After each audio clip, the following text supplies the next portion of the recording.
તો વિધાનસભામાં UCC bill થશે રજૂ। મોટી સંખ્યામાં સાધુ સંતો પણ વિધાનસભા પહોંચ્યા। યુસીસી બિલને સાધુ સંતોએ સમર્થન આપ્યું। ગુજરાત સરકારના નિર્ણયમાં વ્યક્ત કર્યો વિશ્વાસ। ઘણા સમયથી હતી એક દેશ એક કાયદાની માંગ તેવું સાધુ સંતોનું કહેવું છે અને એટલા માટે તેઓ વિધાનસભા પહોંચ્યા છે અને આ કાર્યવાહીને તેઓ પોતે જોશે।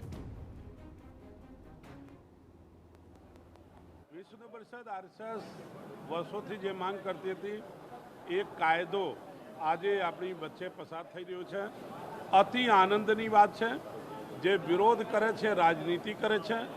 ઘણા મુસ્લિમ લોકો એવા છે ભણેલા ગણેલા યોગ્ય વ્યક્તિઓ એ પણ આ કાયદાના વિરોધ કરતા નથી। એક દેશ એક કાનૂન બધાને માનવું જોઈએ। હા, એમને તકલીફ પડી શકે જે રહે છે ભારતમાં, ખાય છે ભારતમાં અને દિલ અને દિમાગ અરબસ્તાન પાકિસ્તાનનું કામ કરે છે।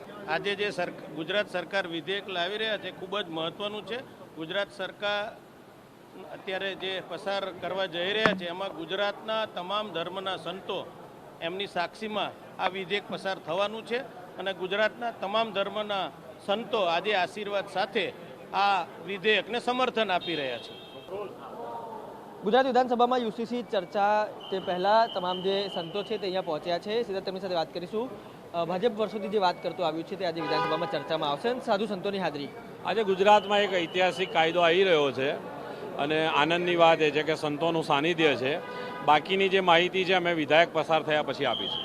ચોક્કસથી જે પ્રકારે વિધેયક પસાર થશે ખૂબ અગત્યનું આજે બિલ છે અને સાધુ સંતોની હાજરી છે।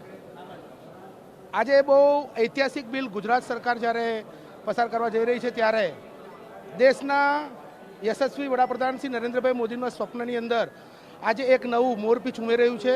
ત્યારે આ દેશની સરકારની સાથે સનાતન ધર્મના ધર્માચાર્યશ્રીઓ મહંતશ્રીઓના બી આશીર્વાદ સાથે છે। પરંતુ આ બિલની વિશેષ વિગત બિલ પાસ થયા પછી અવશ્ય આપવામાં આવશે।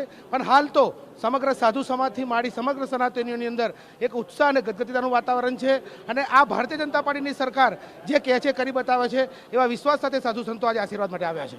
ચોક્કસથી તમામ જે સાધુ સંતો છે તે વિધાનસભા પહોંચ્યા છે। જે પ્રકારે ભાજપ અત્યાર સુધી કહેતું આવ્યું છે તે કામ આજે વિધાનસભામાં થવા જઈ રહ્યું છે તે પ્રકારે સાધુ સંતોનું કહેવું છે।